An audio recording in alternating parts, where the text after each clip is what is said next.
Morning বন্ধুরা, দীপশিতা অফিসিয়ালের নতুন একটা ভিডিওতে তোমাদের অনেক স্বাগত জানাই। তো আজ হচ্ছে শুক্রবার, সময় এখন হচ্ছে সকাল 7:40 মতো। আর দীপ আজকে সকাল সকাল চলে গেছে ওর ডিউটির জন্য একটু বাইরে, মানে দুর্গাপুর গেছে। ও আজ ফিরবে না, কালকে ফিরবে। তো প্রথমে আজকে আমি চাটা নিয়ে চলে এসেছি। চাটা খেয়ে তারপর ঘরের সমস্ত বাসি কাজগুলো কমপ্লিট করব। আর আজকের এই ভিডিওতে বিশেষ কিছুই থাকবে না। সারাদিন এই ঘরের মধ্যে একা থেকে কিভাবে সংসারটা সামলাই আর কি কি কাজ বাজ করি সেগুলোই তোমাদের সাথে শেয়ার করব। তো পুরো ভিডিওটা দেখো, যদি ভালো লাগে তাহলে অবশ্যই লাইক, কমেন্ট, শেয়ার আর সাবস্ক্রাইব করে আমার পাশে থেকো। তো তোমাদের সাথে কথা বলতে বলতে তো আমার চা খাওয়া কমপ্লিট হয়ে গেছে। আর এবার আমি যাব বিছানাটা গুছিয়ে নিতে। আজকে বিছানার চাদরটা চেঞ্জ করব। তো আমরা 1-2 দিন আগে গিয়ে এই দুটো চাদর কিনে নিয়ে এসেছিলাম। দুটো চাদরই আমার খুব পছন্দ হয়েছে। মেনলি গেছিলাম একটা চাদরই কিনতে, তারপর দীপ বললো যে আরও একটা নিয়ে নাও, তো সেই জন্য দুটোই নিয়েছি। দাঁড়াও ব্যাক ক্যামেরা করে তোমাদের দেখিয়ে দিই। তো এই যে দুটো দেখছো, একটা বাঁধনি প্রিন্টেড আর একটা নর্মাল প্রিন্টেড আর কি। তো দুটোই কটনের, খুব সুন্দর কোয়ালিটি। দুটোই একই দোকান থেকে নিয়েছি। আর এটা লালের ওপর এরকম ডিজাইন করা রয়েছে, মানে প্রিন্ট করা রয়েছে আর কি। এটা খুবই সুন্দর দেখতে। আর তার সঙ্গে আরেকটা যেটা নিয়েছি সেটা হচ্ছে বাঁধনি প্রিন্টের। তো বাঁধনি প্রিন্টের এই যে বেডশিটটা দেখছো না, এইরকম বেডশিট কেনার ইচ্ছা আমার অনেক দিন ধরে ছিল, কিন্তু আজ কিনবো কাল কিনবো করে কেনা হচ্ছিল না। তো আজকে নিয়ে আসলাম। আর কালারটাও বেশ ভালো লেগেছে দেখতে আমার। তো দুটোই আমার পছন্দ হয়েছে। আর চলো এবার তো তোমাদের দেখিয়ে দিলাম, এবার বিছানাটা গুছিয়ে ফেলি। আর কি জানো তো, আমার রোজ রোজ বেশ, মানে রোজ রোজ তো হয় না, তবে বেশ নতুন নতুন চাদর পাততে আমার খুব ভালো লাগে। ঘরটা বেশ সুন্দর লাগে, গোছানো লাগে, এই জন্য আমার খুব ভালো লাগে। যে বেডশিট তোমার খুব বেশি দামি হতে হবে তেমন কোনো ব্যাপার নেই, কমের মধ্যে হলেও যদি কোয়ালিটি ভালো হয়, দেখতে ভালো হয়, তাতেই আমি খুশি। তো দেখো চাদরটা পেতে নেওয়ার পর কিন্তু খুব সুন্দর দেখতে লাগছিল, কিন্তু মনটা খারাপ হয়ে গেল। কেন জানো, এই দেখো এখানে একটু ছেঁড়া বেরিয়ে গেছে। তো কোনো ব্যাপার না, এটা কাকুর দোকানে নিয়ে গেলে উনি চেঞ্জ করে দেবেন।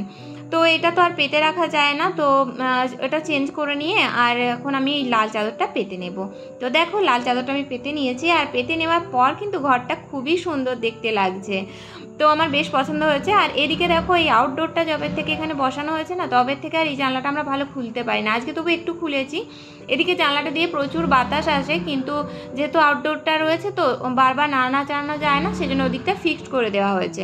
আর এদিকে দেখো তোমাদের সাথে কথা বলতে বলতে এদিকে এরকম মেঘ ধরে গেছে, এক পশলা বৃষ্টি কিন্তু হয়েও গেছে। তারগুলোই দেখলে হয়তো বুঝতে পারবে জল জমে আছে। আজকে সারাদিনই একবার বৃষ্টি হচ্ছে, একবার রোদ হচ্ছে, এরকমই হচ্ছে, মানে এখন সকালবেলার দিকটা এরকমই হচ্ছে। আর ওদিকের কাজ গুছিয়ে রেখে চলে আসলাম জামা কাপড়গুলো ভিজিয়ে রাখতে। এগুলো আজকে কেচে নেব। তো রোজই ভাবছি জানো তো কাচবো বলে, আর যেদিনই ভেজাবো ভাবছি সেদিনে হয় বৃষ্টি হচ্ছে, নয়তো রোদই উঠছে না, এরকম হচ্ছিল। তো আজকে কেচে নেব, ভিজিয়ে দিয়েছি, বৃষ্টি হোক আর যাই হোক আজকে কেচেই নেব। তো যাই হোক, এবার এদিকে বাসনগুলো ধুয়ে নিতে চলে এসেছি। আর আমি একবার সকালে বাসন ধুয়েছিলাম কিছু, আর এগুলো আবার ছিল, মানে সবগুলো ধুয়ে উঠতে পারিনি, কারণ দীপ তো তাড়াতাড়ি গেছে, ও চাটা করে দেওয়া, খেতে দেওয়া, সমস্ত কিছু কমপ্লিট করতে হয়েছে। তো যাই হোক, এদিকে দেখো লুটিটা, মানে কাপড়ের লুটিটা পারলাম, ওটা দিয়ে বুলিয়ে বুলিয়ে আমি বাসনগুলো ধুই, কারণ আমার মনে হয় যেন লুটি না বুলালে ওই ফেনাগুলো থেকে যায়, সাবানের ফেনাগুলো আর কি। তো ওই লুটিটা বুলিয়ে তারপর আরও একবার ভালো করে জল দিয়ে ধুয়ে তারপর তুলে রাখি বাসনগুলো। আর এদিকে কাজ কমপ্লিট করে আরও একবার ঝাঁট দিয়ে দিচ্ছি। দীপ যখন গেছিল তখন একবার দিয়ে দিয়েছিলাম সকালে, তো আরও একবার দিচ্ছি, কারণ আজকে তো বাতাস দিচ্ছে, বৃষ্টি হচ্ছে, ওই জানলাটা দিয়ে একটু ধুলো আসে এই ঘরটায়। তো একটু ঝাঁট দিয়ে দিলাম, পরিষ্কার লাগবে তার জন্য। তো স্নান করতে যাওয়ার আগে আমি মাঝে মধ্যে এরকম ঝাঁট দিয়ে দিই, মানে 2বার করে ঝাঁট দেওয়া হয়ে যায় ঘরটা। আর ঘরটা পরিষ্কার লাগলে ভালোই লাগে দেখতে। তো চলো এদিকে সব কাজ কমপ্লিট, এবার স্নানে যাই। স্নান সেরে বেরিয়ে পুজোটা কমপ্লিট করে নিয়ে দেখা করছি। তো এদিকে দেখো পুজো কমপ্লিট হয়ে গেছে। আর একটা ঘটনা ঘটেছে, দেখবে কি? তো এইদিকে দেখো পুজো তো কমপ্লিট হয়ে গেছে, গপুকে এখন জামা না পরিয়ে শুধু প্যান্ট পরিয়ে রাখি, গরম তো প্রচণ্ড সেই জন্য। আর হ্যাঁ, এদিকে দেখো আলপনা দিয়েছিলাম, আর আলপনাটা দেখছো ঘেঁটে কি অবস্থা হয়েছে। আর তার সাথে ওই দেখো এই জায়গাগুলো পুরো ঘেঁটে গেছে, আর তার সাথে হচ্ছে ওয়ার্ড্রপটাতেও পুরো ওই খড়িমাটিগুলো লেগে গেছে। এবার তোমরা বলো তো এটা কি করে হয়েছে, এরকম কে করলো? ঘরে তো আমি একাই আছি, তাহলে কে করলো তোমরা গেস করো আর কমেন্ট করো, আমি লাস্টে কিন্তু বলে দেবো যে কে করেছে এটা। তো যাই হোক চলো জামা কাপড়গুলো মিলে দিই। আর এদিকে দেখো এখন আবার রোদ উঠে গেছে। তোমরা হয়তো ভাববে যে কখনো বলছি মেঘ আছে, আবার কখনো তো বেশ ভালো রোদ, কিন্তু এরকমই হচ্ছে জানো তো, কখনো রোদ কখনো আবার মেঘ বৃষ্টি এরকম। আর এদিকে দেখো প্রচুর জামা কাপড় কেচে ফেলেছি, সব মিলে দিয়েছি, একটাই রয়ে গেছে, ওটা পরে মিলবো, একটু জল ঝরে গেলে তারপর ওটা মিলবো। তো আমি পুজো সেরে জামা কাপড় মিলতে যাওয়ার আগে এদিকে রান্নাটা বসিয়ে দিয়েছিলাম। তো ভাতটা হয়ে গেছে আর একদিকে পনির আলু তরকারিটা প্রায় কমপ্লিটই হয়ে গেছে আর ডালটা হচ্ছে এখন। আর এরপর শুধু চুঙ্কুদের মাংসটা করে তারপরে ওদেরকে খাবারটা দিয়ে আসবো। তো আমার স্নান হয়ে গেছে আর দেখতে পেলে তোমরা জামা কাপড়গুলো মিলে দিয়েছি আর জায়গা নেই, তো একটা রয়ে গেছে, ওটা পরে জায়গা করে মিলবো। যাই হোক, আর এদিকে দেখো চুঙ্কুদের ভাত মাখিয়েছি। যে এটা কিন্তু শুধু ভাত জল দিয়ে মাখা নয়, এটাতে আছে চিকেন সেদ্ধ করা, শুধু হলুদ দিয়ে, অল্প একটু হলুদ দিয়ে সেদ্ধ করা আছে চিকেনটা। আর ওদের অভ্যাস খারাপ করিয়ে দিয়েছে দীপ, মানে প্রত্যেক দিন চিকেন দিয়ে ভাত দিতে দিতে এমন অভ্যাস হয়েছে ওরা চিকেন না দিলে খায় না, এখন দুধ দিয়ে চিনি দিয়ে মাখিয়ে দিলে খায়। তো যাই হোক, এটা দিয়ে আসবো। দীপ তো নেই, সকালে বেরিয়ে গেছে, ও থাকলে ওই যখন বেরোয় তখনই খাবারটা দিয়ে যায়। তো এখন আমি চলো দিয়ে আসি, প্রচণ্ড গরম, বাইরে বাতাসও দিচ্ছে, বৃষ্টিও হয়েছে কিন্তু গরম কমছে না। তো চলো আর কথা বাড়াবো না, এখন ওদেরকে খেতে দিয়ে আসি আর তারপরে এসে আমি খাবো। চলো।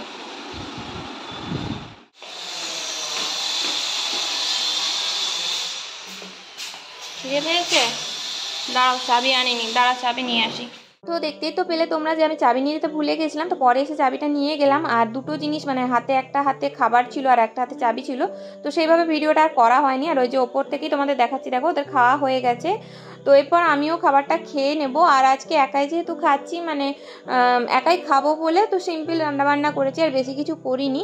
বাড়ির যে এক্সট্রা কাজগুলো থাকে সেইগুলোই আজকে কমপ্লিট করলাম। তো চলো, খাওয়া দাওয়া কমপ্লিট হয়ে গেছে আর এখন একটু রেস্ট নেব। আর তারপর বিকেলে ওই 5:30 থেকে 6টার মধ্যেই চলে আসে গাড়িটা, মোটামুটি বাবা আর মা 5:30 থেকে 6টার মধ্যে চলে আসবে। তো যদি তাদেরকে আনতে যেতে হয় তাহলে আনতে যাব, আর যদি না যেতে হয়, মানে ওরা চলে আসে, তাহলে আমি আর যাব না। কারণ যেহেতু বাবা আছে, বাবা ওখান থেকে চলে আসতে পারে। আর মা বা দিদি একা আসলে তখন আমি আনতে যাই, বা দীপ থাকলে দীপ যায়। তো আজকে যেহেতু দীপ নেই তাই আমি যেতাম। তো বাবা যদি বলে ফোন করে যে যেতে হবে না, চলে আসবে, তাহলে আমি আর যাব না। তো যাই হোক, এখন রেস্ট নিই। আর বিকেলে উঠে তো প্রচুর কাজ রয়েছে, সেই কাজগুলো কমপ্লিট করব। বেশ কিছু জামা কাপড় জড়ো হয়ে রয়েছে, সেগুলো গুছিয়ে সব আলমারিতে তুলে রাখবো। আর তারপরে তো রান্নাবান্না আছেই, সন্ধে দেওয়াও আছে, সব কিছুই রয়েছে। আর হ্যাঁ, যেটা বলবো বলে একটু আগে তোমাদেরকে দেখালাম, ওই আলপনা দিয়ে রেখেছিলাম। আর এবার কি হয়েছে, আলপনা আমার দিতে এমনিতেই খুব ভালো লাগে। তো আমি মোটামুটি আমাদের ঘরে কম বেশি সব দিনই আলপনা তোমরা দেখতে পাবে। আমার ভালো লাগে বলে আমি দিই, কোনো কারণে না, অকারণেই ভালো লাগে তাই দিই। তো আজকেও আলপনা দিয়েছিলাম। এবার ওখানে একটা টিকটিকি থাকে, তো ও হচ্ছে প্রত্যেক দিন এসে ঠাকুরের প্রসাদগুলো খেয়ে যেত। তো ঠাকুরের প্রসাদ খেয়ে যায়, ওখানে অবধি ঠিক আছে। তো ওর পুজোর পরে ওগুলো থাকে, তো খেয়ে যায়, কোনো অসুবিধা নেই। আজকে কি করেছে, আজকে ওই আলপনাটার ওপরে ছোটাছুটি করেছে, পুরো ঘেঁটে দিয়েছে, দিয়ে আবার ওই পা নিয়ে ওই ঠাকুরের আসনের উপর দিয়ে গেছে, পুরো ছাপ ছাপ করে ফেলে দিয়েছে। তো আলপনাটা ঘেঁটে দিলে তো এবার মনটা খারাপ হয়েই যায়। তো যাই হোক, ঘাঁটা হয়ে গেছে, আর কিছু করার নেই। তো ওটা আর আজকে কিছু করবো না, কালকে পরিষ্কার করে আবার নতুন করে আলপনা দেবো। তো এই আর কি। চলো এখন একটু রেস্ট নিই, তারপর উঠে একদম বিকেলে তোমাদের সাথে দেখা হবে, কথা হবে। চলো। তো এখন বাজছে বিকেল 4:30 মতো, আর আমি উঠে পড়েছি। জামা কাপড় প্রচুর জমেছিল, সেগুলো এনে এবার গুছিয়ে গুছিয়ে তুলে রাখবো। তবে কি দুপুরবেলায় কিন্তু আমি বেশ কয়েকদিন হলো ঘুমোচ্ছি না, কারণ ফেসবুকে নতুন করে কাজ শুরু করেছি। আমার একটা প্রোফাইল রয়েছে ইপসিতা দাস সরকার নামে, তোরই ভিডিওগুলো রেডি করছিলাম। আর পারলে তোমরা একটু ফলো করে পাশে থেকো। আর দেখো, গোছাতে গোছাতে বৃষ্টি চলে এসছে, আর সাথে মা বাবাও চলে এসছে। তো চলো ওদেরকে নিচে থেকে নিয়ে আসি। তো ভিডিওটা আজকে এখানেই শেষ করছি। তো সবাই খুব ভালো থেকো আর আমার পাশে থেকো। টাটা।